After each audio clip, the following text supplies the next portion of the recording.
Good morning. Looks like we got us a little spring started here finally. We got a little bit of daffodils out. Can't remember what this little blue flower thing is. It's not, could be a crocus. I don't know. We got to think about getting this lawn ready. Season's coming around here. I got a lot of sticks, debris, some leaves. Got some flower beds that needs cleaning. I want to get that zero turn going. So let's go back in and start on that. What I want to do is that engine assembly, clean up and assembly. Here we got some hostas coming up. Spring's a coming.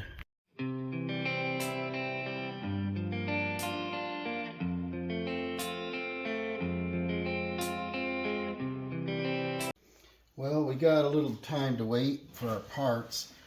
So I took the heads apart, took the valves out, re-cleaned them, put these in the parts washer, got them pretty nice, looked them over.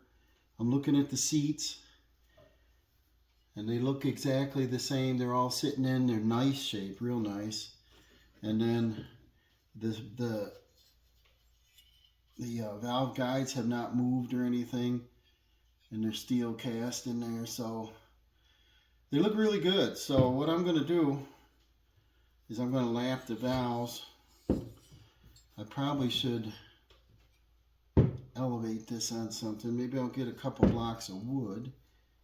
Oh, I got some right down here. Let me get some cleaner ones. Alright, I got a couple blocks of wood. And then I want to set my valves in.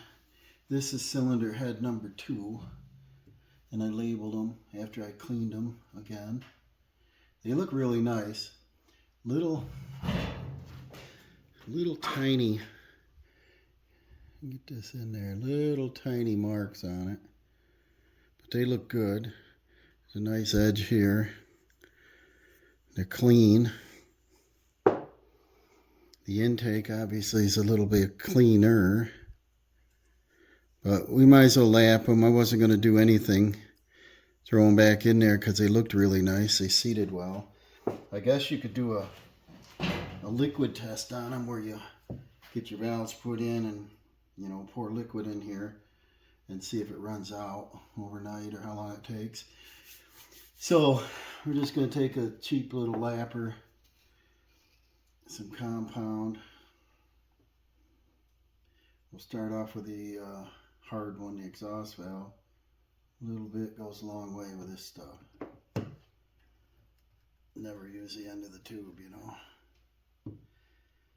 Smudge it around.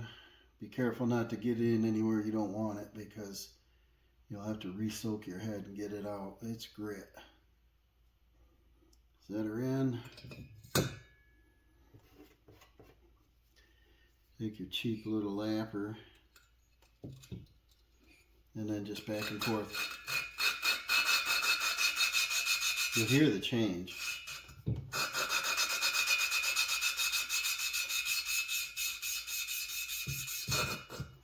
Goes away a little bit. You can put a touch more.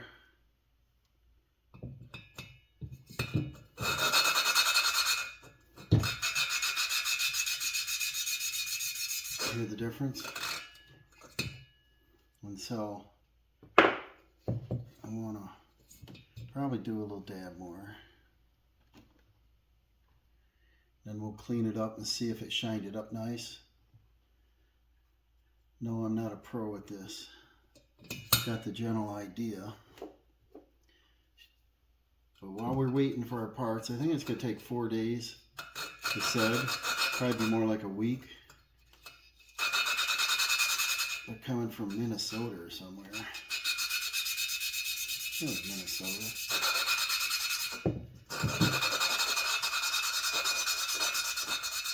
So I want to do the heads, and then we can hone the block out. We'll do that next after we do the heads.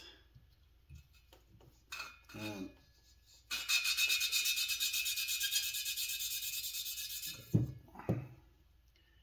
think I'll quit at that. And then we'll see what we got. See if it's doing anything. feeling of the grit. It's real gritty, so I'm sure it's doing its job. I don't know if I got enough pressure down on it, but let's see what this looks like. Well, you can see we're working on it. You see that? I got some light and dark spots, so it's right in the center.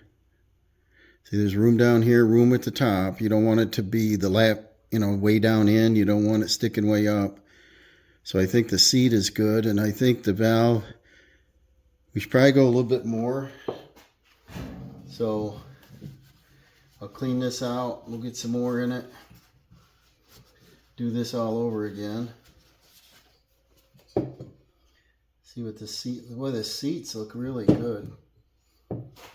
And but we'll do this again. See how much better this is, right? Ooh. Well, that looks good. Ooh, ooh, ooh. See that?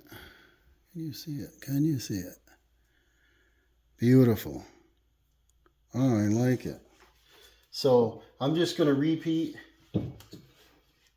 on the intake valve, and then I'm going to do the other head, intake exhaust, and then on the, can you see, the seat is beautiful looking,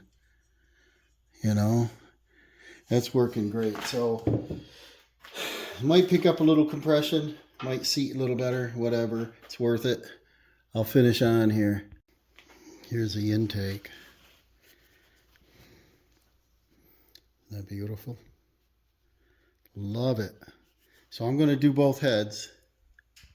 All right, it's about a 3-inch bore, so I want to adjust the hone so it fits in without a lot of tension. And then I want to wipe this down, get it, make sure there's no grit or dirt in here. Then we'll put a fresh coat of oil on it. Got some new oil here. And then I like it without the crank or anything in the way. You don't want to go down so deep that you fall out, but you want to be able to do the complete cylinder, and you want to move up and down steady. You want to get that nice crosshatch down and up. And not sure I can film that. I don't know where to set the camera, but I'll show you at the end. You saw how glazed they were? I'll show you what it looks like at the end. Well, you won't see inside the cylinder, but I just put a little more oil in that. Try to do steady if you can. My light keeps flickering over here. I got one standing on the cord. I'm not sure what the proper speed is, but you want speed relative to the up and down motion so that you get a diagonal crosshatch. If you go too fast, you're going to get horizontal rings,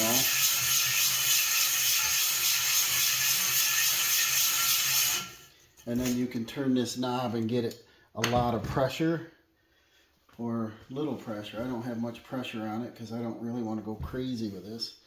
I want to just get the glaze off. And let's see here.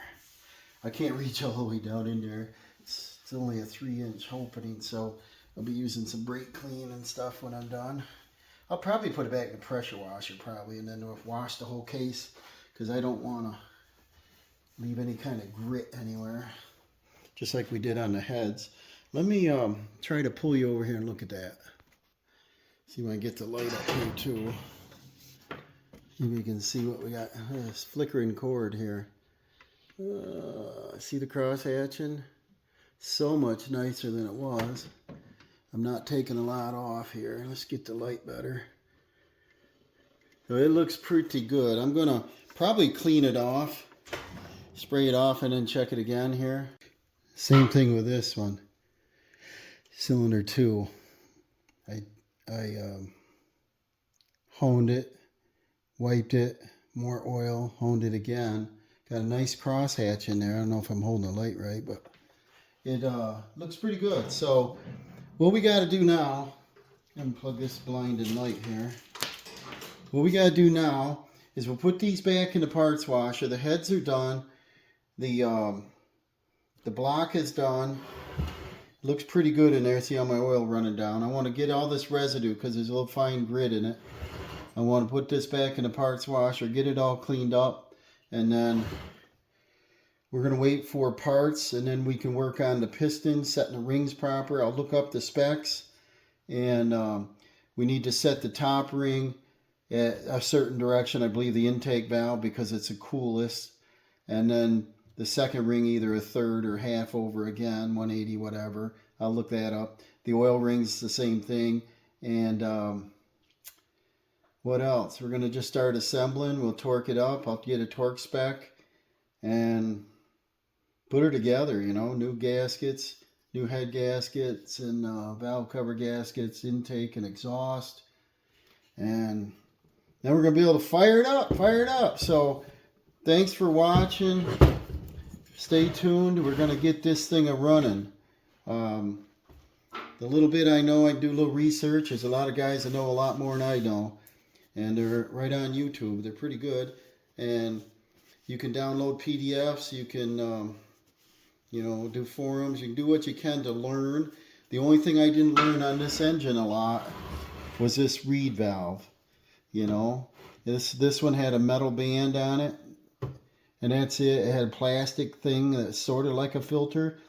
The new kit that I'm getting is a general Kawasaki kit. So it's a basic kit. We're not going to get pistons and all that. And it has an oil filter screen, wherever that goes. I'm assuming it goes in here. So I hope it does. I know we get a new gasket. And I do know that Kawasaki makes an update kit for this, for the breather system. I'm not that worried about it yet because it doesn't involve an engine teardown, just a flywheel pulling. But I'm going to put this back together and assume that is okay. And we had, if you remember, when we set them rings in there, we had approximately 85 to 90 thousandths, and then the other one was 105 thousandths. It was a ridiculous amount of gap, and you're only allowed about 24 thousandths. So we were almost 4 times greater than we should be. So I'm assuming by looking on these pistons, we get them out of here and show you, I'm assuming that those little dark marks, that's where the ring stopped, the 1 and 2. I'm assuming the compression just right down the crankcase. So we lost a big percentage. I attempted to do a leak down test, and Advance and AutoZone didn't have a leak down tester. I'd have to order it, and I didn't want to buy one. Not at their prices anyway. And then so I just used compression test, and I tried to get the piston out, whatever, but I didn't get a proper leakage. So I'll probably either borrow one or buy a cheap one, maybe on Amazon, if I have a future problem with it, so we can test, for leak down, if it's in the valves, if it's in the rings. Obviously, it was in the rings. I showed you the valves. They were, they looked really good, except they could have used a lapping. And so we did that, and that cured that. And so this should be like a new engine. We get it back together. And I'll probably be putting some break-in oil and then run it a little while and then change the oil. And I'm hoping, I should get another 400 hours before she got to come apart. So thanks for watching, following the series, and we'll see you soon.